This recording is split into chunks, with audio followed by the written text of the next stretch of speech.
हर हर महादेव। तो आज है बुध प्रदोष व्रत। तो 2025 का लास्ट प्रदोष व्रत है। तो देखिए किस तरह पूजा करती हूँ मैं। तो पहले मैंने ज़मीन पर हल्दी और पानी से लीप लिया है, मतलब कि उस जगह को शुद्ध कर लिया है। उसके बाद मैं आटे से चौक बनाऊंगी। और देखिए इस तरह। तो पहले हम इस तरह इसलिए करते हैं क्योंकि हम जहाँ पर पूजा करते हैं उसको शुद्ध कर लेते हैं। मैं मंदिर के सामने ही पूजा करती हूँ। तो बस मैंने उसको हल्दी और पानी से उस जगह को साफ़ करके अब उसके ऊपर मैं ये देखिए आटे से चौक बनाऊंगी। और चौक दो तरीके से बनता है। मैं कभी इस तरह का बनाती हूँ, कभी दूसरे तरीके से। जो बनाते हैं उन्हें पता होगा, अगर कभी बोलेंगी तो मैं उसका वीडियो भी बना के बताऊँगी। तो चौक बनाने के बाद उसके ऊपर चावल डालिएगा थोड़ा, क्योंकि ऐसे खाली चौक नहीं रखते हैं। और उसके ऊपर पटा रखिए, पटे के ऊपर कपड़ा बिछाइए आप। उसके बाद शंकर पार्वती जी की मूर्ति, शिवलिंग और उनका पूरा परिवार है। तो उनको स्नान कराएंगे और पंचामृत से कराएंगे, 5 चीज़ों से, दूध, दही, घी, शहद और शुद्ध जल। तो देखिए इस तरह मैं धीरे धीरे पहले अभिषेक करूँगी भोले बाबा का। पहले मैंने शुद्ध जल चढ़ाया, फिर मैंने कच्चा दूध चढ़ाया। कच्चे दूध के बाद मैं फिर से शुद्ध जल चढ़ाऊँगी। फिर शुद्ध जल के बाद मैं दही से स्नान कराऊंगी। दही से स्नान कराने के बाद फिर शुद्ध जल। इसी तरह मैं मतलब शहद, शुद्ध जल, घी, शुद्ध जल, इस तरह मैं उनको स्नान कराऊंगी। ये देखिए। तो इस तरह मैं पूजा करती हूँ। और मैं फुल एकदम वीडियो नहीं ले पाई हूँ क्योंकि मैं ही पूजा कर रही थी और मैं ही, ट्राइपॉड छोटा है तो उसी से थोड़ा सा वीडियो बनाया है मैंने। कभी लगेगा तो मैं तो व्रत रखती हूँ, पूरा वीडियो भी बनाऊँगी।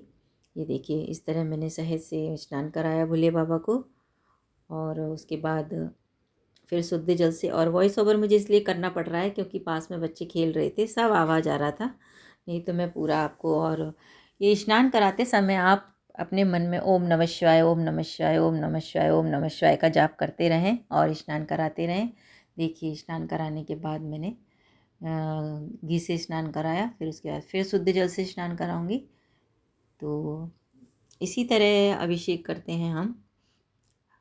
मुझे प्रदोष व्रत करते करते 7-8 साल से भी ज़्यादा हो गया है। तो मैं अब देखो, मैं उनका पूरा परिवार को स्नान करा रही हूँ। ये देखिए, पहले जल से, शुद्ध जल से, फिर कच्चे दूध से, फिर दही से, घी से, इस तरह मैं पूरे परिवार का ये अभिषेक कर रही हूँ। शिव जी का पूरा परिवार है ये।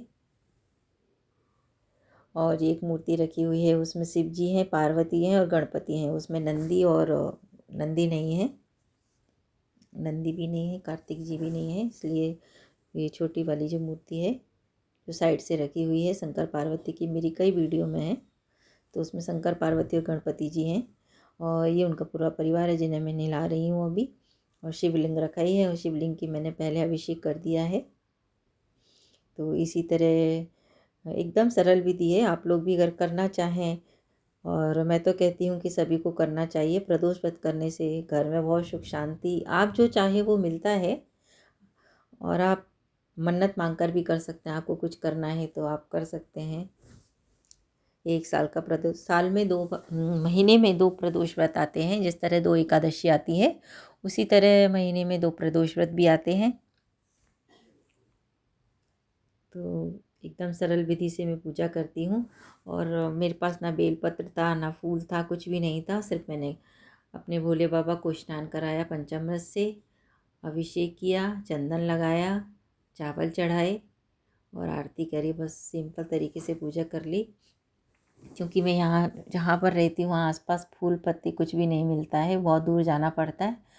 और मैं अकेली थी घर पर, तो कई बार मैं ऐसे भी पूजा कर लेती हूँ। नहीं तो होता है तो बेलपत्र, फूल सब चढ़ाती हूँ।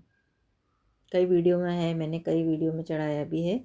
आज मेरे पास ना बेलपत्र था ना फूल था।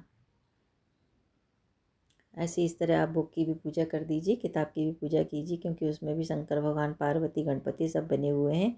तो शंकर भगवान को आप चंदन लगाइए, गणपति को चंदन लगाइए और माता रानी को, आप पार्वती मैया को सिंदूर लगाइए। और वही सिंदूर फिर अपने मांग में भी रखिए। ये देखिए, मैं लगा रही हूँ। फिर अपने मांग में रखी है वो सिंदूर, मांग भरी उसे सिंदूर से। और जिस थाली में हमें दीपक रखना है उस पर सातियाँ बनाइए। देखो मैं पूरा वीडियो नहीं आ पाया है ना, क्योंकि साइड से रखा था मेरा मोबाइल इसलिए। और उसके ऊपर दीपक रखिए, स्वास्तिक बना के चावल डाल रखिए, चावल के ऊपर दीपक रखिए, उसकी भी पूजा कीजिए, दीपक की भी। और कपूर रख लीजिए।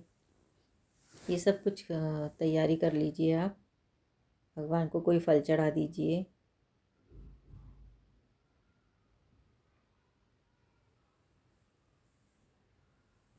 ये देखिए इस तरह पूजा करती हूँ मैं। ओम नमः शिवाय बोलते रहिए। और कथा पढ़ने से पहले मैं दरवाजे पर दीपक लगाई है 2, दरवाजे पर दीपक लगाइए आप। उसके बाद कथा पढ़ने जाइए, क्योंकि दरवाजे पे दीपक लगाकर ही कथा पढ़ना। भगवान को नहलाने के बाद, मैंने सब कुछ करने के बाद, फिर वहाँ पर मैंने दीपक, दरवाजे पर दीपक लगाया और अपने मंदिर में भी एक दीपक लगा दिया। अब यहाँ पर मैं अब दीपक जलाऊंगी। और ये देखिए आज बुधवार है, तो बुध त्रयोदशी व्रत, जो जिस दिन जो व्रत पड़ता है मैं वही कथा करती हूँ। अब मैंने अपने मंदिर में जहाँ पर मैं पूजा कर रही हूँ वहाँ का भी दीपक लगा लिया है, और एक दीपक और लगा दिया पूजा में, क्योंकि मैं अपनी पूजा में 2 दीपक लगाती हूँ। डेली 2 दीपक लगाती हूँ, एक तुलसी पे लगाती हूँ, एक मेन डोर पे। इस तरह मैं दिन सुबह शाम 4 दीपक जलाती हूँ घर में। अभी बस कथा करने के बाद आरती कर दीजिए।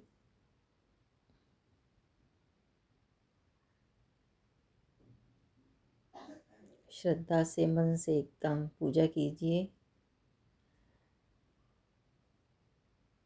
ये तो भगवान को तो धतूरा, कितनी सारी चीज़ें चढ़ती हैं।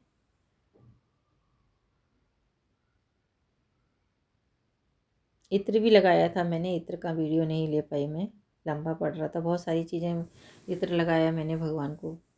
इत्र तो रखती हूँ मैं अपने पास हमेशा ही।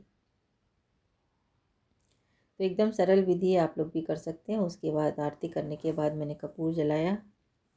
कर्पूर गौरम कर्णावतारम मंत्र बोलकर फिर भगवान को आरती दी, फिर खुद आरती ली। ये देखिए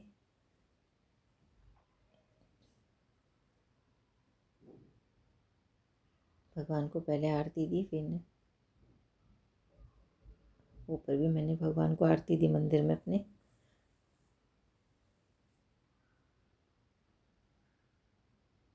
चारों तरफ आरती घुमाने के बाद फिर हर हर महादेव 3 बार ताली बजा के। ये तो मैं रोज़ ही करती हूँ, आप लोग भी किया कीजिए भोले बाबा की पूजा।